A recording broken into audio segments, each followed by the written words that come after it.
everyone. Welcome to Film Snobbery Live. I'm your host, Nick Baisley. Sorry for the little bit of a hiccup there.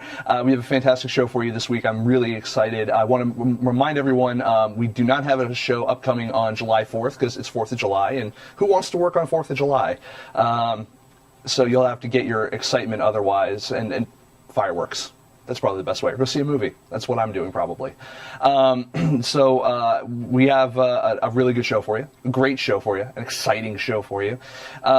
We have a great guest. I've been actually wanting to talk to this gentleman for a little while because he has a business model, a business that's out there for independent films and filmmakers that is fairly unique and has a lot to offer those that are currently on the film festival circuit and those that are in search of more audience interaction and expanding your audience. And we're going to talk to him a little bit about that in a minute. His name is Benjamin Oberman, and he's the CEO, founder of Film Festival Flicks. If you guys haven't heard about it, you guys should definitely check it out at filmfestivalflix.com. They have a slate of movies right now that they are showing theatrically. Kind of what they do is they bring that film festival experience to areas that don't necessarily have a film festival going on at the moment. So, for instance, they'll take a movie like The Holy Land of Tyrol and they'll bring it over to the like LA Live venue or the No Hill Lemley or something like that here in Hollywood or in Pasadena or one of their other locations, or they'll go to Atlanta or they'll go to Boston or they'll go wherever, and they'll screen this movie and give it a, for lack of a better term, a wider release than it probably would get on its own. So we're going to talk to him a little bit about how that business model works, and we're also going to talk a little bit about what that means for you guys out there. And we're going to talk a little bit about what we've been up to. We have a clip we're going to show you of some interviews we've done over at the recently at the Palm Springs Shorts Film Festival over in Palm Springs. Had a great time there. Got to sit down, and we probably interviewed in a very short period of time probably about 10 different filmmakers. A lot of them making movies internationally, which was really interesting, in countries where they don't even speak the language. Most of them film school students too, which is also really interesting. A lot of them graduated from Tisch in Singapore. So this was their thesis project, and it was an interesting experience for them to have to do those and make those movies. A lot of them personal stories as well. So we're actually going to talk to, I think the clip you'll see is with filmmaker Erin Gailey about a movie she did called Lonely Boy, I think, or no, Brave Girl. That's what it was. Lonely Boy was something else. So no, Bill points. It's you. I'm like, yes. Definitely. But that's going to be later on in the show. We're also going to give you guys a heads up of not only where we've been, but where we're going. And I'm really excited to talk to you guys a lot about that. So I want to jump right into the show. We're going to talk in a minute with actually not even a minute, it'll be half a minute because the clip is only 30 seconds long. We're going to speak with our guest for the evening, Benjamin Oberman, again, CEO, founder of Film Festival Flicks. We're going to talk to him a little bit about what he does. What would you say you do here? Stick around and you'll find out. See you in a minute.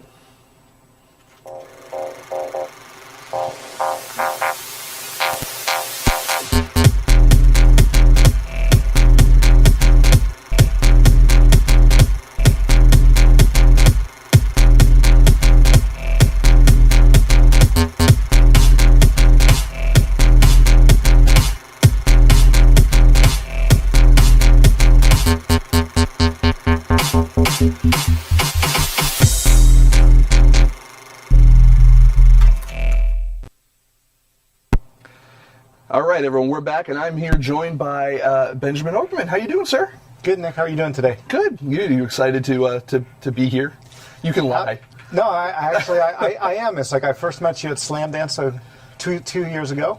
Yeah. And looking for a Wi-Fi hotspot, you saved the day, and you've been to some of our openings right when we first launched. And, absolutely, yeah. And here we are. So I feel like you've gotten to be a part of the path as we grew this. And it's been interesting to see how you guys have grown and kind of how you've never really deviated from the model that you have, but you've definitely grown and you've picked a lot of different movies. I think the first movie I saw with you guys was A Secret Promise. Is that what it's called? Yeah, Secret Promise. Yeah, and that had Ione Skye in it and Talia Shire and some other people. And Ione was at the screening, and that was kind of cool for me. And just to see it was a nice general public screening. Tell them a little bit though about what Film Festival Flicks does, because I could I could encapsulate it, but you obviously can explain it far better than I can. Sure. The idea of Film Festival Flicks is that there are great films that are made. They cut through the clutter, they become selected for major film festivals. They even win awards. And then there was a gap that they were then, that was it. There was nothing that was taking them down to the wider audience. And so initially I said, well, look, I know people want these films. I know these great films exist. I'll bridge that gap. And when I got out there, I started saying, oh, I get why no one's buying these. It's because they're just great films. But without major stars, without best-selling novels, there's no cost-effective way to introduce them to an audience and help them break through. Right. So that's where I started looking as I was going to festivals and I was acquiring, as I would ask people what they were there to see. And my average answer I got was whatever's at 2 p.m.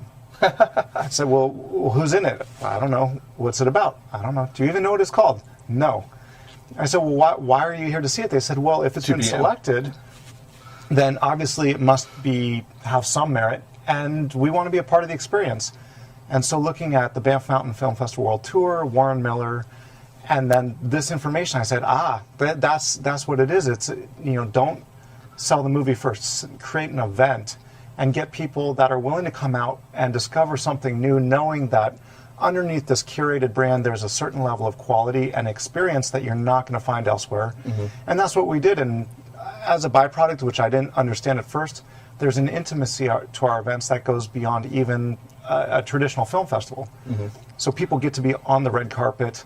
They get to see the film premiere, whether it be the national or the regional one.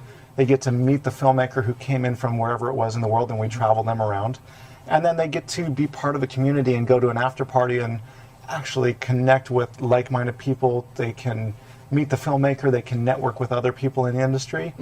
And if you know absolutely nothing and you're shy as can be, you can walk up to anybody and say, what'd you think of that film, of the film? Yeah, and it provides a level of access, accessibility, not only to the movie. I mean, people these days are used to waiting for something to come out on VOD or DVD or something like that, but what you're giving them is that experience. You're basically creating a micro film festival in a way where it's like, here's your bit of red carpet, you go get your picture taken on against a step and repeat, and you can go ahead and you can be a part of that Q&A, ask the stars or the director a question or two, and like you said, be part of that after party experience. It's basically like having my job for a night, except you don't actually have to do the writing afterwards. I was going to say, I came to the conclusion that our experience is better than most film festivals, because my usual experience at the big ones is I'm behind the velvet rope looking at other people on the red carpet. I'm begging, borrowing, or stealing to try to get tickets to get in. The person's so far away, it's interactive, and I'm looking at the after party through the glass. Yeah. And just like, I wish I could be in there, but I can't afford it. I don't have the right lanyard. Here, you go to one of your events, everyone has the right lanyard. Which is good. It levels the playing field. Now, you guys also have other, something else that you kind of do with that. How do you select where you're going to go to play these? Because you guys also don't really do a lot in the way of what's called four-walling. If the audience doesn't know what that is, four-walling is when you rent out a theater, but you basically own that screen for a set period of time, and it usually can get very, very costly. But you guys do something a little different. We've built partnerships with the theaters in all the cities where we are across the country. So part of the sell is we're bringing in a program that's going to solve their problem that Monday through Thursday night for theaters, there is not a lot of traffic. 70% of their business is Friday, Saturday, Sunday. So we're coming in and saying, we want to help you, but we need you to help us. And so in partnership, we're proving to them that we can bring in a unique event, we can fill their theaters, we can get more press and awareness and bring goodwill to their theater. And in exchange, they're being supportive of independent filmmakers and giving a theatrical release, whether it's wide or limited, to films that wouldn't have had this opportunity otherwise. And that, what their partnership is allowing us to do on our digital site, but then on cable, internet, home video, and beyond, is it's giving increased value and awareness and helping build press and discovery, so that when these films hit all those other platforms, people know to look for them. And you guys actually have a program in place, not only to just do this theatrical, but you are also doing DVD and VOD as well through... Yes. Is that through Film Festival Flicks or Mousetrap Films? Mousetrap Films is the parent company. Right. Film Festival Flicks became the brand and the platform. Gotcha. So it's all one company, but Film Festival Flicks is our representation in theaters and online. So at filmfestivalflix.com, you can go in, you can discover new films. You'll find films that we obviously have put in theaters, but others as well, and we're now opening that up. Like, we just finished a deal with Draft House Films, where they will have a channel on our website, and so you can find all Draft House films on film festival flicks. That's fantastic. Yeah, they've really they've got a really good slate of films too. I mean, if you guys remember festival movies like the FP and stuff like that, that's a Draft House film that was distributed through them, and that's also available on like Netflix Instant and stuff like that. Now you can also check it out over you guys as well. So. Yeah, and some of our goal is that a lot of these films are up on iTunes along with, I don't know, 500 million titles. Exactly. But where you guys have the advantage, though, is the marketing. Yes. And that's what, something that I talk to the audience a lot about as well, because we both, I'm sure, get approached a lot for distribution consultation at the very least. Yeah. And the big thing is, you can be up on Netflix, you can be on iTunes, you can be on Amazon, but who's going to your stuff? Just because it's there, it's not build it and they will come. Right. It's living in a vacuum. Nobody, getting to all the platforms now is not hard if you're a bona fide distributor. Making sure that people know to look for it, and then take that next step to decide to watch it instead of something else, especially with studio movies that have such a huge marketing push. That's the differentiator. And that's something I really liked about you guys, in that this is one of the reasons why I wanted to have you on the show as well, aside from the fact that you're just a swell guy. But, Stop. Keep it's like, you don't want me to.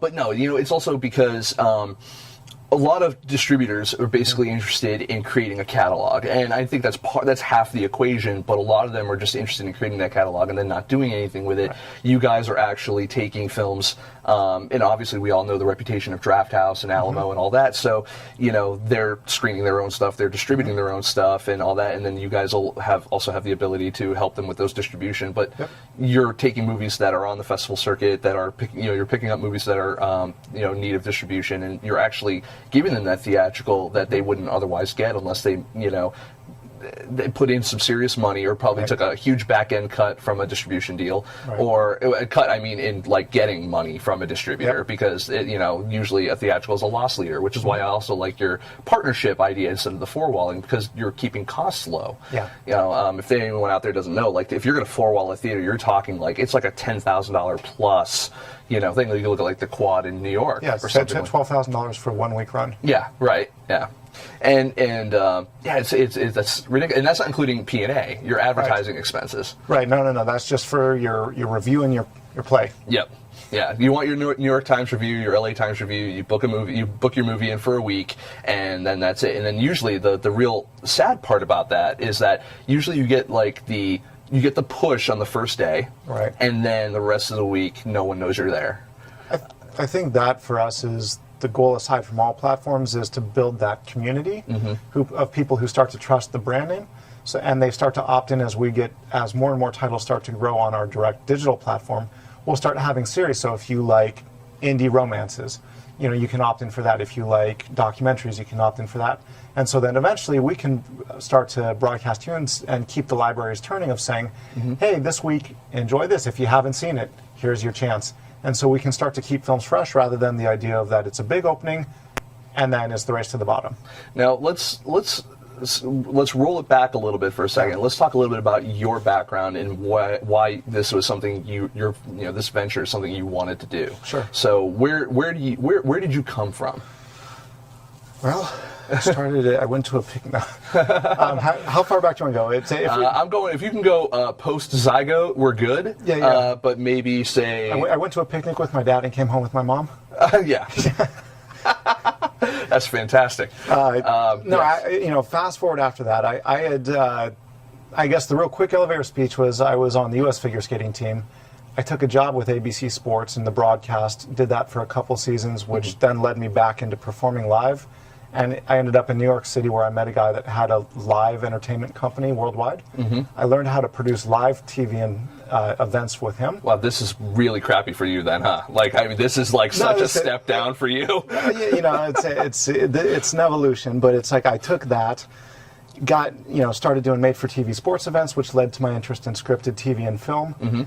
Came to Hollywood, had opportunities as big as Blades of Glory, and as little as starting to really get the independent bug. So I started producing, which eventually also led to writing and directing.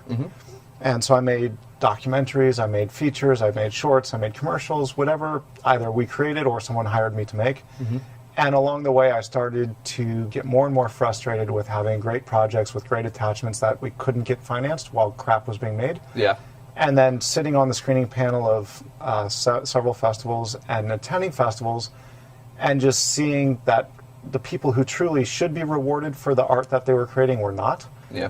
And that's where kind of the balance of creativity and business came in and said, there's a niche. And about that time, I got married and had a kid and said, being a struggling independent producer is a terrible way to support a family. I need something a little bit more consistent. And if I do this right, then it will actually pave the way for myself and other filmmakers in the long run. That's fantastic. No, I mean, it's nice to know that, obviously you have the background of both the business side and the creative side, because I find that a lot of the creatives, the filmmakers that we talk to, tend to have a very strong creative side, and that you can see that passion up on the screen. But when it comes to the business side, the analytical, it's a little bit more difficult for them to comprehend, Right. and so it's nice to have a good mixture of both. Do you find that you still want to do more creative? I mean, or does Film Festival Flicks pretty much satisfy that niche in your brain? This right now, I'm completely immersed. For 2 years, I've done nothing but this. To the dismay of most of the writers I worked with or my writing partners, I said it's going to be 5 to 10 years before anything happens with the script, and I'm sorry. Yeah. But creatively, I have to say, taking these incredible films and figuring out how we're going to get audiences to discover them, and gimmicks or campaigns or ads or grassroots or ways that we can grow and expand the platform and help find people and get them to discover and trust us is immensely rewarding. Now, I don't want to get techie on you, but how on the platform itself, are you hosting your own VOD? Is that how that's done? And did you have to find people? Did you already have some experience with a platform you wanted to use, or did you have to find people to help build that platform for you? Or I found some people to build the platform. Initially, it started out where I had just finished reading Steve Jobs' biography, and I looked at them, and I said, "Here is all the things I want the website to do. I trust you can do it." And I turned around and walked out, and I had no concept of what the back end of what that was going to take. Right. Since then, of working for 2 years with them on the development and the evolution, I have to say I've gotten to know WordPress and HTML and algorithms and all those pieces quite well, to where I can now speak to them in language they understand, and I actually run the back end of our website. Fantastic. So I've become a real tech geek. Yeah, it's nice. No, FilmSnobbery's run on WordPress as well. There are a lot of. I mean, I think the New York Times is run off of WordPress now. I mean, you can do so much with a platform like that. Because you take an existing framework and then just build on it. Well, and we found there was a group called Dot Studio that they had already built a back-end player and management system that we were able to customize and really adapt to our purposes. But they had already built something. They came from the filmmaking world themselves. Oh, that's great. And they were techies, and so I was able to take what they had and embed and then create everything around it. But at least that one key component we didn't have to build from scratch. I found it there. So what are some of the things that you guys are doing to drive traffic to these events? I mean, and are these one night only kind of things? Are you doing a week-long theatrical? It's city by city. Some of our theaters, like in Palm Springs and Kalamazoo, Michigan, automatically go for a week.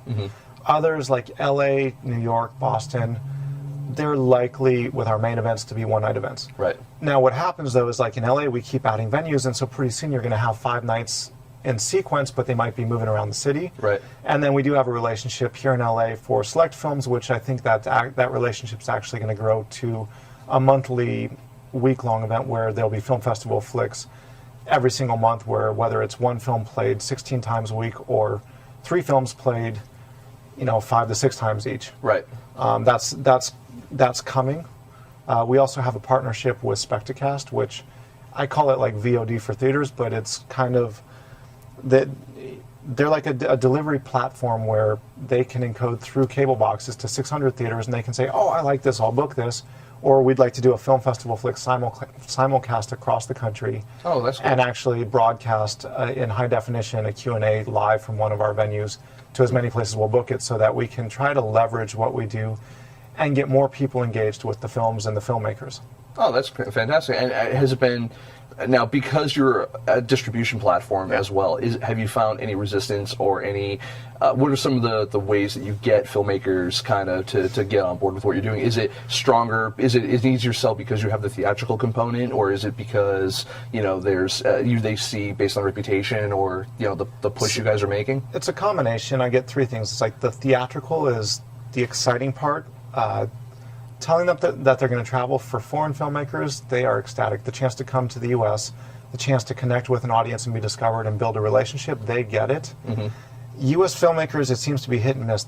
On one hand, there's the group that really understand this social media space and this, I want to touch you, I want to connect, I want to know why I should care about your work. Right. And they happily will travel and they will show up anywhere. They'll shake hands, they'll give hugs, they'll talk, they'll leave a city with the audience saying, when's your next film, please tell me. Right. And then there's the other part where they think because their film got bought that they've now made it and they don't have to do anything. And sometimes it doesn't even believe me. It doesn't take their film just getting bought. Sometimes I run into that problem when I have people sometimes on the show or even at film festivals. They feel that we got accepted, so the festival has a venue, so they'll just handle that. And it's but again, I think that's also part of the creative versus analytical mind of them maybe not knowing how to do it properly. And I'm consulting with some filmmakers right now on their film festival circuit, and it's having the conversation with them is really interesting to see from their perspective of what they feel they need to do to bring it out there. But so do you guys have to kind of go like, we have to coach them. Like, we've now got letters that we send out that say, welcome to Film Festival Flicks, here's how the tours can run, here's what we're going to do for you,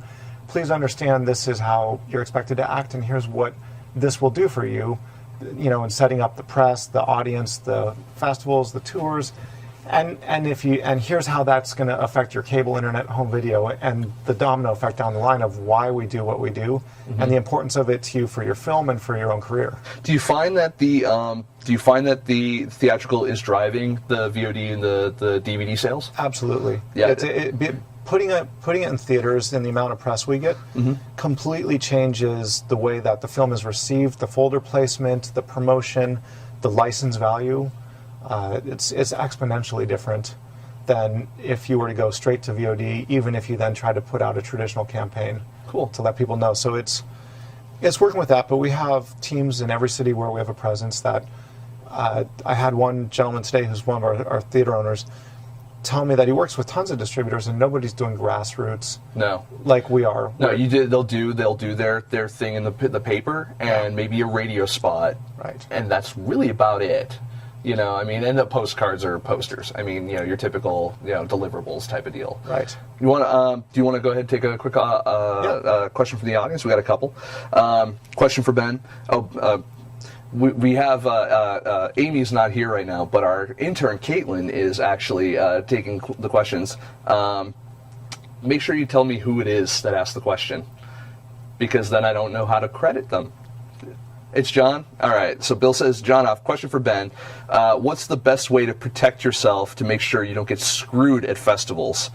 And yeah.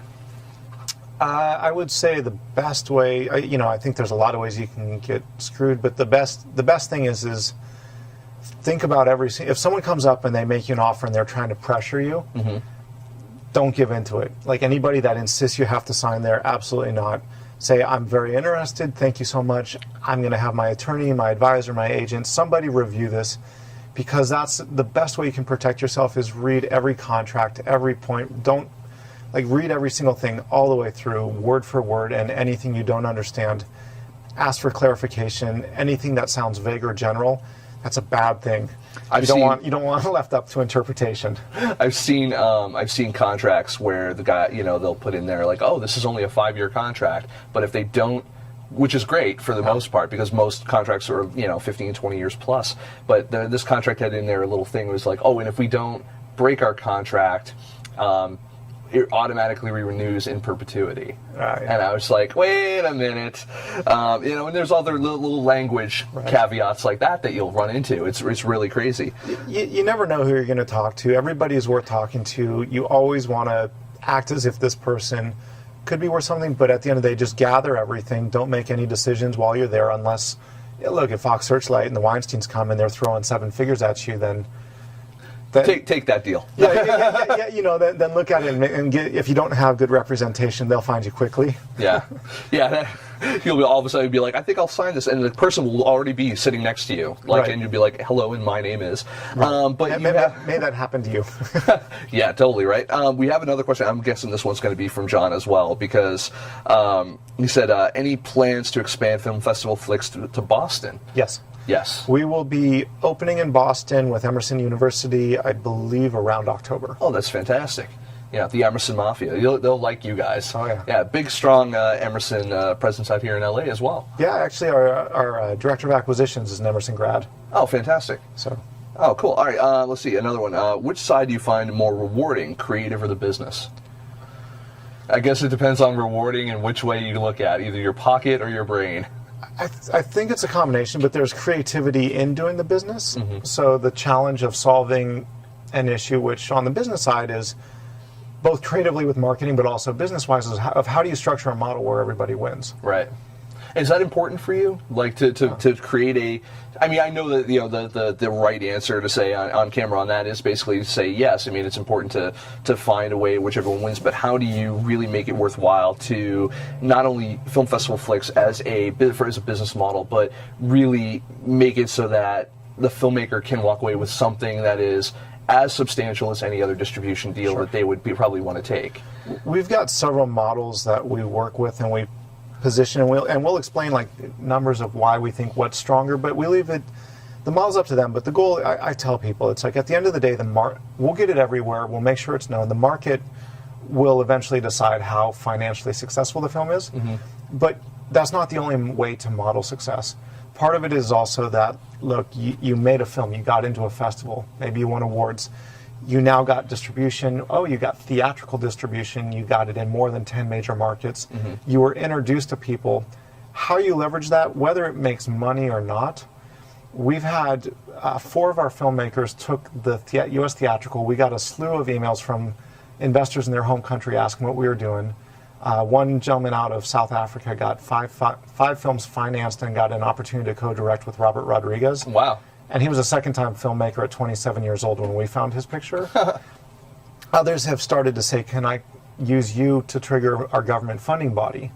And so there's lots of ways to measure success. So we look at it as the win-win for the filmmaker is, of course, I hope that we do so well that I can make you tons of money back. Right. But second to that is I want to, you've proven what you're capable of, you've proven your work, I want to introduce you directly to an audience that feels like you're now a part of their family, and they're going to track and follow what you do so that I can set you up for success for the next film that you make, or the one after that, and the one after that. And it's nice too, because I mean the worst case scenario in something of this case in distribution, aside from getting completely screwed, but like the worst case scenario in which you win is that you at least say, I got distribution, and like you said, it triggers a domino effect of other people recognize that you got distribution, so now you have other opportunities that open up because of that.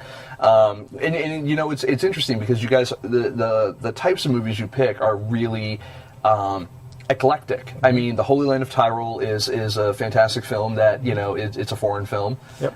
You have The Athlete, and you have we've got The Wedding Party, which is a Australian romantic comedy. Yep. We did Unconditional Love, which is a British psycho romance. And that one just screened. That was last month, right? No, that was 2 months ago. That was 2 months ago. And then we just did Love, Sex, and Misconnections. That's the one I was thinking of. Yeah, which was Eric Kizak's directorial debut after being the editor on Bruno, the Dictator, and Role Models. And it's like he and his friends got together and they did a Kickstarter campaign. Mm-hmm. And they put together this little group. It's like, it was a very unique Q&A because literally the writer had cast every single role before Eric ever got involved. So how many directors get attached to a film that they don't have any say on the casting? Right. No, that's true. Well, unless I guess you're big budget Hollywood, and it's kind of, if you're casting directors that pretty much like, no, to green light this, you're having this person in it. Right. Yeah. Right. But there's still a little bit of.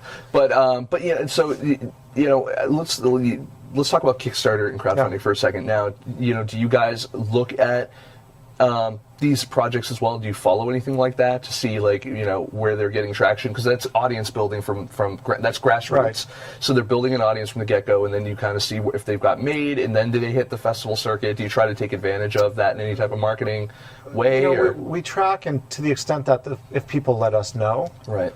But at the end of the day, I'm not looking at popularity so much as I'm looking at quality films. Mm-hmm. And the reason for that is that we are 100% about repeat business. If I put out a very popular piece of crap, mm-hmm. then I'm going to piss off a lot of people who felt like I wasted their time and money. Right. And now they won't look to our site for the next one, or they won't come to our live event for the next one. Whereas if I always hold a standard of excellence, within reasons of that, I'm not going to waste your time or money. Right. And you have a great experience, then you'll be back. And you'll trust us because, money aside, films are still the most cost-effective form of entertainment. Time is the one thing none of us have enough of. This is true. I mean, and that's what you're fighting for, too, is you're fighting for not only entertainment dollar, but your eyeballs. If, that time of, okay, are they either going to be spending their time on Netflix or on Amazon, or are they going to come to a theater and have an experience? And I think that's really where Film Festival Flicks succeeds, is you're creating these mini events, that they unless you are buying a fairly large-sized ticket to a theater, and really that VIP ticket experience, mm-hmm. They're not going to get a chance to experience that level. And we, even at the major festivals, mm-hmm. I'm sure you've experienced it. Oh, yeah. They're still crap. They're still crap. Yeah. So you've spent all that money and you might have not seen the quality that you were, expecting to see. Yeah. Let me just double check to see if we have more questions here. Let's see. Question for Ben. We're creative for business and why. The one I just asked, and the next was John. Okay. Last one. All right. So let's go with. All right, so distribution. So I want to talk about distribution for a second in terms of you have the theatrical.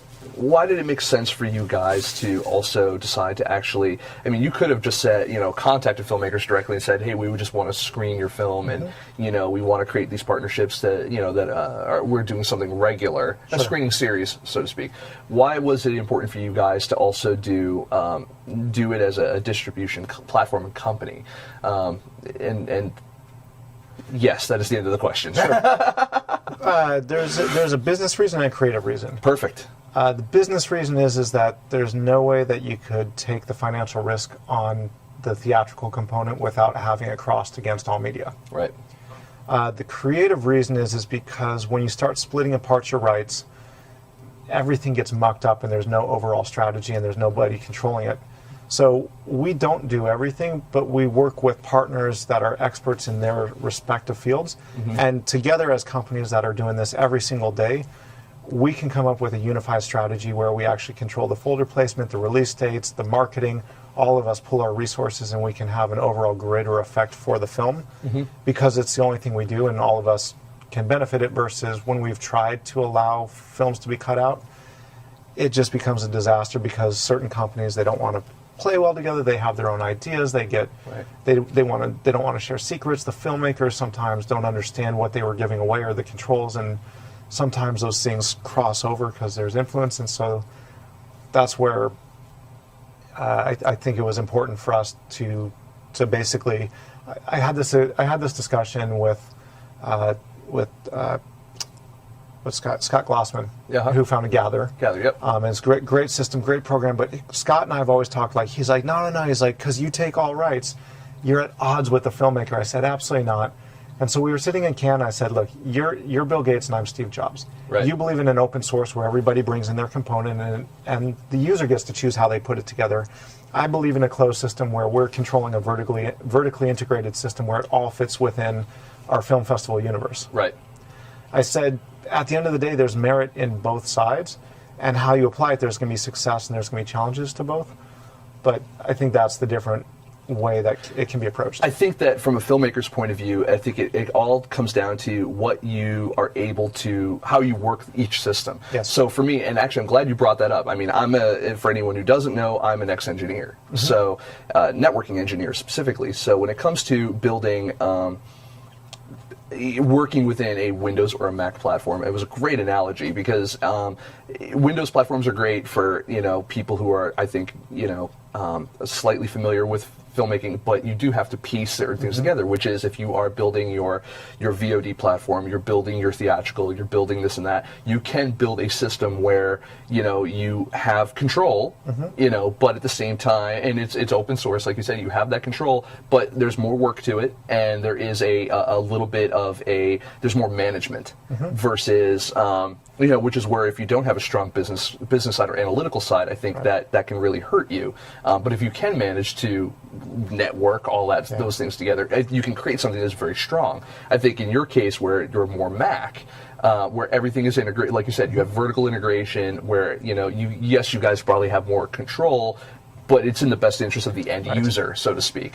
I mean, imagine if you had to go try to find the right partner in every single platform and negotiate deals with each of them separately, and then tie them all together into a unified group. Yeah. It could be years before your film comes out if it's done effectively, whereas we already have that complete system built. You almost have, it's like the power of collective bargaining. Yeah, almost. And now when we talk about VOD, are people just getting the things back from on your site, or are they also available on other platforms? No, day and date, and actually moving pretty soon to pre-theatrical. As soon as we go up in theaters and on our site, you can find them on all your cable VOD platforms. So if you go to your on-demand on Comcast, Time Warner, any of those, you'll find our films there. You'll find them on iTunes, Xbox, PlayStation, Vudu, like all the internet platforms.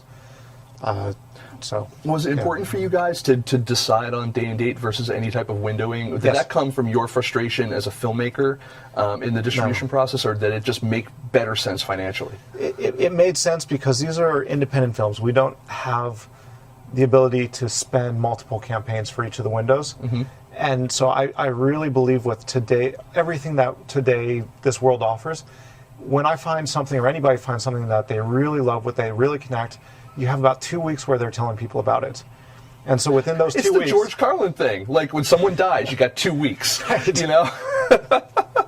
then you cross them out of your book. Yeah, there you go. That's fantastic. I told someone the other day, they at the last moment, they said they couldn't come to one of our events because they had a death in the family. I said, that person's dead. They won't know. Get your butt here. They'll wait. I said, the only excuse for missing our event is death in your immediate body. No, I agree with that. Or in my case, I have other excuses. But but no, I mean, it was important for us. It's like two parts with it. One was, as people leave the theater and they feel compelled to tell other people about it, or they hear about it through some channel, I want them to be able to find it immediately while it's still on their mind. Right. The second part of why I felt it was important to be everywhere is because to try to change people's buying patterns or their habits is very difficult. So you're already playing with a film that people don't know much about.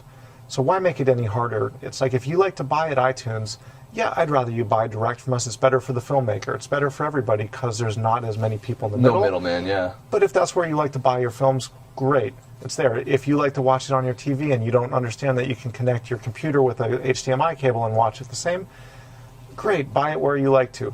And you guys have a real distinct advantage with the day and date as well from a piracy standpoint. Now, one of the questions I get a lot when I sit on panels and things like that, we start talking about, especially distribution panels, especially digital distribution panels, is how do you deal with piracy? And it sounds to me like having a day and date type of mentality, because you're making it so available to filmmakers, and not filmmakers, audiences rather, which some of them could be filmmakers, having it available like that seems to me like you have...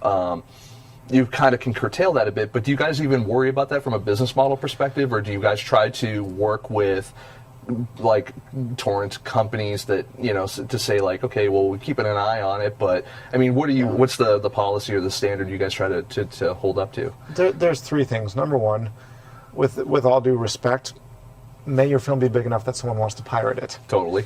If I'm going to stand on a street corner and sell pirated movies, I'm going to choose the Disney one that has a $200 million marketing campaign instead of the unknown foreign film. Right. That said, it does happen, obviously, and there's some amazing companies that have popped up that have networks of law firms across the country that do nothing but they're pulling ISP addresses of illegal downloads, and they're sending them really nasty letters. Yeah, and then there's the whole, was DMCA? Possibly, but like this group, I mean, they're actually collecting money, and they're getting a lot of money collected back on piracy. So it's not the catch-all, but I think day and date helps. I think just the nature of that, the kind of audience who loves independent film is not necessarily the kind of audience that's really into buying pirated films or doing the pirating. Interesting.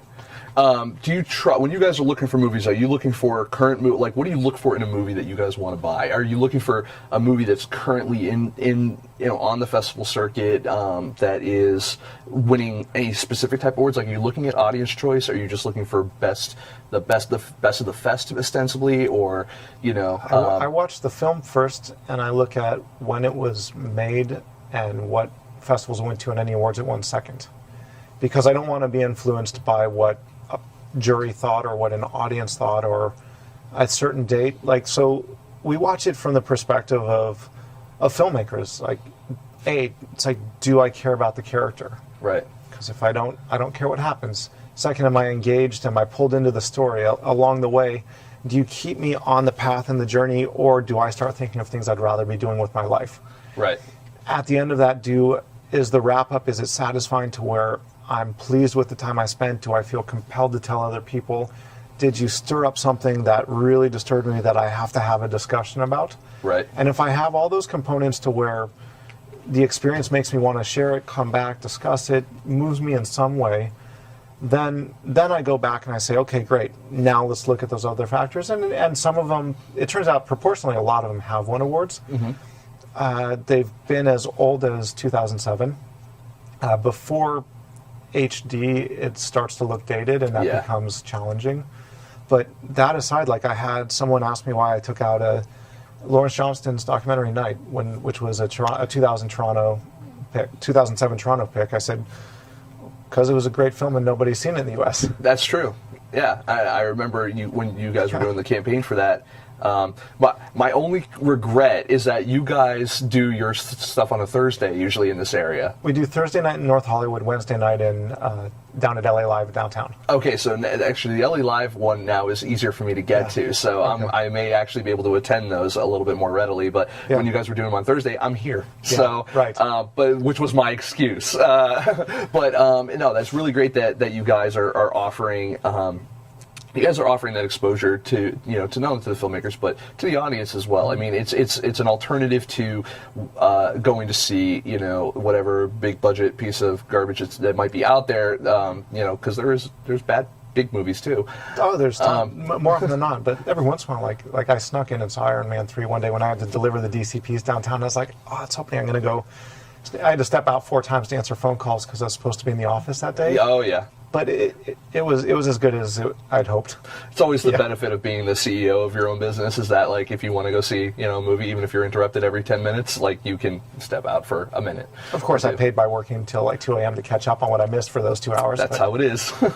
Do you guys? What is the preferred format that you guys usually screen in? Do you typically always go DCP and DCP where we can? Blu-ray disc would be the next level down. Now, in terms of, I know I'm getting a little nitty gritty before we get out of here, but my question is the deliverables costs. Do you usually work with the filmmakers on that, or do you typically absorb some of that as the company in terms of and kind of build it into the contract a bit, or is it a case by case basis? It's a little bit of both. Like we went through and we've got a full post house. Like we make the DCPs in house, so that's a cost. If a filmmaker goes to the lab, it can be between $3,000 to $5,000.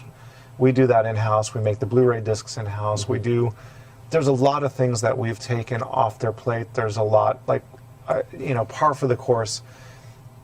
I'd say 90% of the filmmakers, their legal contracts all have to be redone because they didn't have any of the proper language. It won't qualify. Like, we provide the E&O insurance because most of them can't afford it, but you have to have certain standards. So we work with them, and it takes work on their part, but hopefully if they're smart, they're filing everything we give them because now they actually have a true legal package to set up their next film to do it correctly. Oh yeah, I mean, the deliverables on a movie, if you're not familiar on how those work, I mean, it is a complex process if you've never done it before. I mean, and complex in as much as, like, it's just involved. Yeah. There's a lot to do. Like music cue sheets that a lot of people don't know about, is another big one. And it's the documentation for chain of title that's the kicker.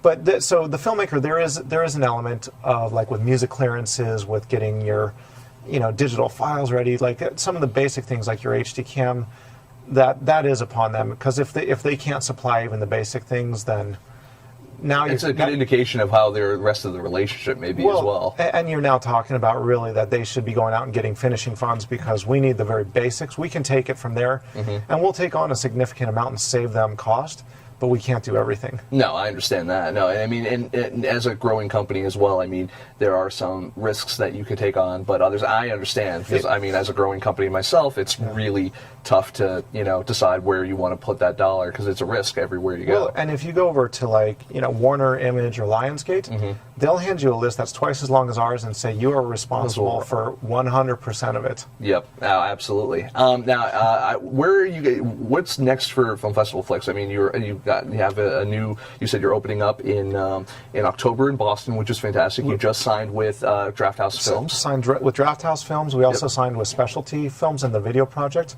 which is they're all cause-related documentaries. Oh, that's great. So that's coming. Our expansion right now, we're in about a dozen cities. By the end of 2013, we'll be in 24 major markets across the country, and you can watch that expansion online.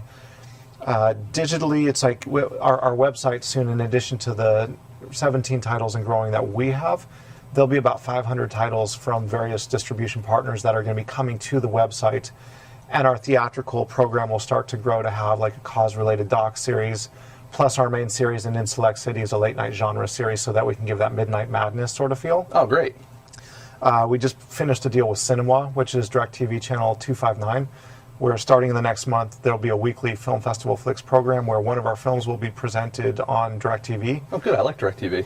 Yep. I'm not just saying that because they're not a sponsor, but I like them. Well, and we just signed a deal today finally with a cross promotional relationship with Shorts HD and Shorts TV. Oh yeah, I know those guys. So they'll help be promoting the audience for features, and with our short film program and competition, we'll be working together to premiere more of their short film winners and help give more exposure collectively to filmmakers. Great. And how are you guys working with the film festivals to be able to? I mean, do you guys just kind of show up, surreptitiously and kind of, approach filmmakers that way, or are you working with festivals to try to get them to help you guys pick up, some of the films that they're getting? Bill can speak to this bit quite well, because First Glance Film Festival is one of our partners. But we've started working with them in two capacities. One is that if we go into a city and there's a local film festival or film society, we invite them to be a cross-promotional partner and co-present every month, so that we can ideally keep their brand alive year-round and offer their members a little bit more bang for their buck. Conversely, we are very good at bringing in audiences who don't already know about independent film, but it's beneficial to us to tap into the audience who already cares about this. Sure. So we co-present, and that's good cross-promotional for both of us. We're now building affiliate channels so that festivals who have curated and done that initial legwork of finding these can promote to their audience, and if people are supportive of them, they can enjoy films, support the filmmakers, and support the festivals that really do need the funding to continue to provide the service they do. But there's a balance for them. Like, they can't necessarily say, I'm going to tell just you what the best films are for my festival, because there's lots of good distributors out there. And so we it's like, I've gone into some of those meetings and they said, well, I can't just align with you. I said, great, how about 6 or 8? I'll tell you a few that I like. But ideally, it's like we are finding from them and getting their lineup. And occasionally the festival director will say, hey guys, this film didn't win the award, but it's a really great film. I think you should look at it. And we're also positioning that the festivals, ideally, when people get in, would say, hey, congratulations, by the way, we have a partnership with Film Festival Flicks. Would you like to be submitted, or you can submit directly to have your film considered? And then it's between any deal negotiation between us as a company and them as the licensor. Oh, fantastic. And so it's trying to find, we really are seeking to be the perfect partner to everybody. No, and you try to satisfy all the different market spaces and all that kind of stuff where you guys are in, and it is tough. You're right. There's a lot of competition out there. The great news is that there's a lot of shitty competition out there. So sadly for filmmakers. No, absolutely. And I mean, that's my frustration, and that's why I do what I do, is to hopefully help connect filmmakers, not only audiences and other filmmakers, to good movies that are out there myself. I mean, as a film critic, but also helping direct them to companies like Film Festival Flicks or other distributors that are out there that will give them a deal where they may actually have a chance. Right. You know what I mean? Because it's tough. I want to go ahead and I want to make sure we plug FilmFestivalFlix.com. If you guys have not gone there yet, check them out. Check out their selection of movies, which obviously, like we just established, is growing. So if you don't see anything that you want to see today, come back tomorrow and try again.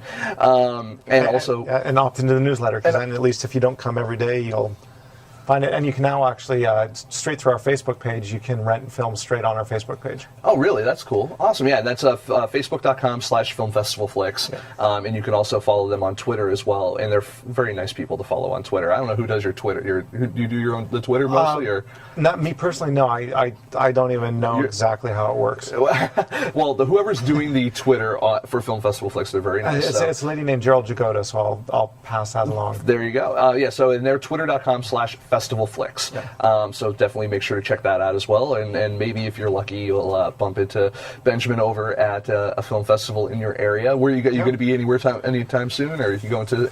Let's see, July 10th and 11th, we're here at LA North Hollywood. We're in the process of changing venues in Denver, Colorado, but we've got a couple venues that will be there. Salt Lake City, in addition to Broovies, we're adding the Broadway Theater with the Salt Lake Film Society. Oh, cool. We're moving back into San Francisco this month with San Francisco Film Society, as well as, or that's coming online in the next month or two, plus opening with the Rafael with the Mill Valley Film Festival. Oh, great. In a couple months. So we're rolling across the country, and it's just a matter of getting it done right. All right. Well, I want to thank you for coming on the show and chatting with us. I want to, and it's a lot of invaluable experience from your side here. I mean, both as a filmmaker and as a distributor now. And did you ever think you'd see yourself on that side of it, like when you were like, I want to make movies, and then I want to you're like, I want to get my movie distributed. Right. But did you ever feel that you would ever get to the point where you were making it, you were getting it out there yourself? Never in a million years. No? Like looking back, it makes perfect sense. Right. Even 5 years ago, I would have never even imagined. Well, it's like what they say, if you get frustrated with the system, create your own. So, and you basically That's what we did. So, yeah. So I want to say thank you for coming on, and happy to have you on. And when we come back, we're going to show you another ad. We got a little bit of a longer ad for Film Festival Flicks. Hopefully it works. We got a longer ad, and I'll tell you, it's like the music, we're redoing the music, so ignore the monotony of like the boom, boom, boom that goes for 2 minutes. That's okay. The visuals are good. The visuals are good. The music was perfect for 30 seconds, but that's again where the creativity comes of like the rough cut and then saying, calling up a composer saying, we need more. We need more. And I'm sure the composer was like, yes. We'll when we come back, we're going to have you're going to see a little bit of an interview that we did, which we'll introduce with Erin Daly of Brave Girl from the Palm Springs Short Film Festival, and then we're going to close out. But I want to thank you again for coming on. Thank you. Thank you. Be right back.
All right, everyone, we're back, and I'm.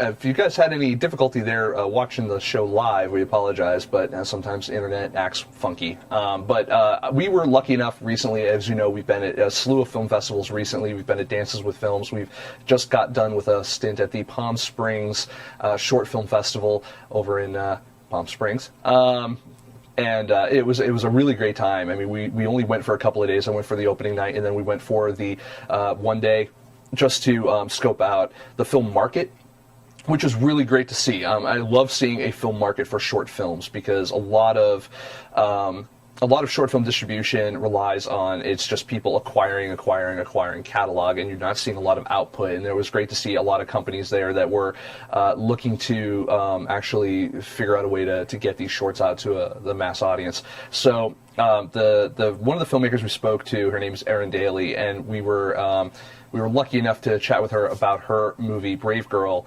and which this interview is actually up right now on YouTube. So FilmSnobbery.com. I'm sorry, YouTube.com/FilmSnobbery. You can go check it out there and check out the slew of other interviews that we have there from the various festivals and shows and everything we've done. I mean, there's a couple hundred shows up there, or shows or interviews or videos up there. So definitely check those out. I mean, if you are looking for an intensive master class on filmmaking, not from me necessarily, but from your peers, definitely go ahead and check out all of our interviews that we have up there, and subscribe while you're at it, because we're always adding new interviews as well. Check it out, and check out this interview with Erin, because she actually has a really interesting story for her film. We'll show you a clip now, and you can check out the rest over at, like we said, youtube.com/FilmSnobbery. And when we come back, we will close out the show and let you know where we're going from here. But stick around and watch and enjoy.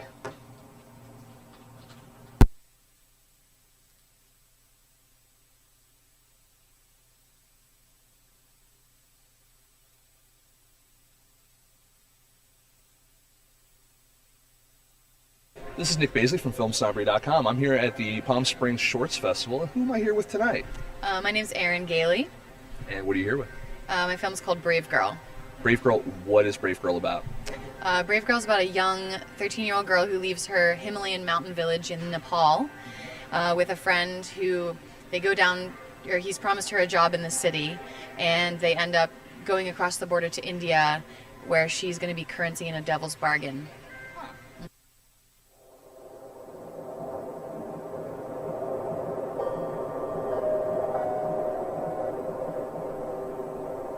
दिदीलाई एक्लै गाह्रो पर्छ के त्यही भएर मलाई एकजना स्याहार गर्ने मान्छे चाहियो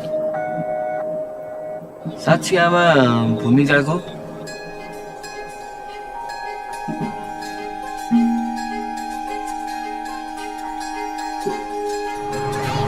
यो हल्दिरहेछ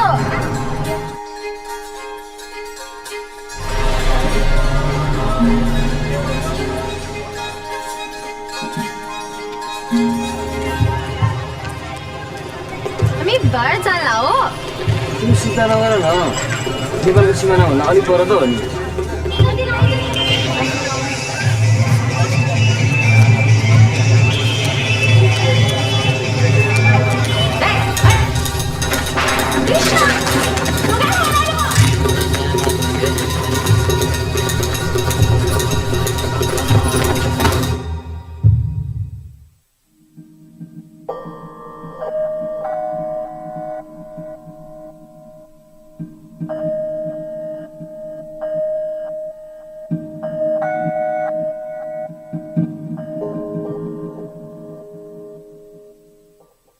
How in the world did you come up with this story?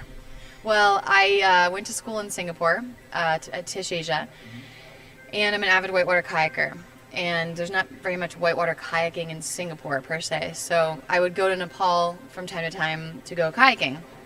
And when I was over there, I would just encounter women well, there's one woman in particular. She was a Swedish woman. Her name's Inka, and she was teaching Nepali women how to kayak as a way to help the women of Nepal and all that. And then she told me, I was very fascinated by all of that. And then, I said, well, what are you trying to save these women from? And she told me she was trying to, help them from the gender inequality stuff that was going on there, and a lot of girls were disappearing from villages and trafficking, and I just sort of, it's kind of hooked me in, and I just found the story out about the whole thing. So I've always wanted to try whitewater kayak rafting.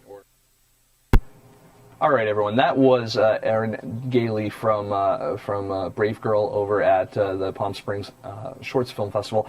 Where are we going to be next? Well, we actually have some really cool stuff coming up. I was really disappointed I wasn't able to attend the Frameline Film Festival over in San Francisco, but where we are going to be next month is we are going to be at Outfest. We just got our press credentials for that. I'm really excited because there's a great lineup of films. So look out for a bunch of interviews that we're going to be doing with filmmakers from Outfest. A great, if you're not familiar, Outfest is basically the LGBT film festival in the country, if not the world. And they've got a lot of great films there, a lot of films that are underappreciated, underserved, mostly because it's viewed as, a lot of them are viewed as being edgy or kind of very niche, or you know, or some people just don't like the LGBT kind of moniker because, you know, it is what it is.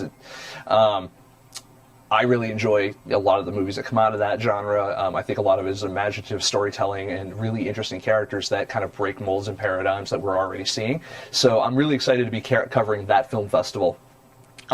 We also have, you know, where else we're going to be at. If you guys have never, if you're in the LA and if you've never gone to the short film nights over at the El Cid, I believe we're going to be there. You'll also see me over at the new member night over at for Film Independent as well. So we're going to be doing some stuff there. You can also go ahead and check us out if you are a curator at a film festival programmer and you want to have us attend your festival. We are definitely available always for panels, interviews, to conduct interviews with your official selections, and anything like that. We're more than happy to give you a hand there. We can always discuss it. You can always email us directly over at admin@filmsnobbery.com. We're basically already done for the evening. I definitely want to thank our big sponsor here. I want to thank Hot Pixel Post Production for obviously giving us the space, as they do every week, to shoot here. If you guys are looking for a fantastic cut, color, finish post house, you know, audio, color, the whole 9 yards. I mean, it's such they're really great people. They're really great talent that work here as well. Some of the best in the industry, and the great news is they all love indie films. So you guys are able to get what would normally cost you studio budget level quality out of, you know, you get it for a significant discount. I say that not just because I'm sitting in their office, but because I've seen them work and I've been privy to watching them work, and it is a really great experience to see. I want to, if you guys don't know, if you guys don't believe me, you guys go check out movies like Mile and a Half that just won Best Documentary, Audience Choice Best Documentary over at Dances with Films. Paul Osborne's Favor was also colored here. It was just played at Phoenix Film Festival, Dances with Films, and the Waterfront Film Festival in Michigan. They also, let's see, what else did they work on recently? Oh, Tribeca official selection, Farrah Goes Bang. And that's just a small, off the top of my head, handful. So I want to thank Hot Pixel Post Production for providing us some space and some, you know, promotional consideration to you know, shoot our stuff here. It's a really great opportunity, and a great opportunity for you filmmakers to get in bed with them as well. I also want to thank our good sponsor, Sony Creative Digital, Sony Creative Software. They make Sony Vegas Pro 12. They're at now. I'm still stuck at 11 because I don't have a 64-bit system to upgrade, but their software is what I learned to edit on, and it is fantastic software. If you are a PC person like I am, versus the Mac person, and you like saving a couple dollars, Sony Vegas is the way to go. Not only is their stuff a lot easier to use and learn, I find, than Final Cut or Premiere, you're getting professional grade quality editing software at a fraction of the cost. So definitely check that out as well. Also, even if you don't intend to edit on Sony Vegas Pro, if you do buy the Sony Vegas Pro suite, you get bundled with it DVD Architect. Now, DVD Architect allows you to master not only DVDs but Blu-ray as well. And here's the thing: if you are going to use any type of Blu-ray mastering software, and why wouldn't you use the one that's created by Sony? So, I mean, that kind of makes sense. So definitely check that out. It's worth the price of admission just for that piece of software itself. If you don't want to use any of their, editing, or if you already have editing or other mastering tools, but you want to maybe use their audio software or soundtrack software, they've got some great other software that they provide as well. You can go check it out. I think it's Sony Creative Software, SonyCreativeDigital.com. You can just Google it, and they've got some. They've got a really great range of products that the prices on them are fantastic, as opposed to the what you're normally paying for things like Pro Tools or Final Cut or Premiere. So definitely check them out. I mean, it's worth a look if you are a filmmaker working on a budget. So that brings us pretty much to the end of the show. Bill, did I miss anything this time? No? Hooray! All right. So I think I think we did good. I'm looking forward to. We got a few great shows coming up again. I want to mention that we will not be doing a show on July 4th because basically no one will watch. So hopefully everyone does have a good 4th of July. Do we have a show in between now and then? I think we might. No, maybe. All right, we'll figure it out. I don't know where I am half the time. So, but I want to thank everyone who watched. I want to thank everyone who asked questions in the chat room. I want to remind everyone that you can ask us questions during every show, either on Twitter and Facebook or in the chat room, and we'll read them aloud on the show if we have time. I want to thank everyone who did watch. I want to thank our guest, Benjamin Oberman. I want to thank everyone who is working on the show, obviously, this week, and we have a nice full house today. It's kind of nice. It's about as close as I'll ever get to a live studio audience. So I want to thank everyone, and we'll see you guys next week. So, bye.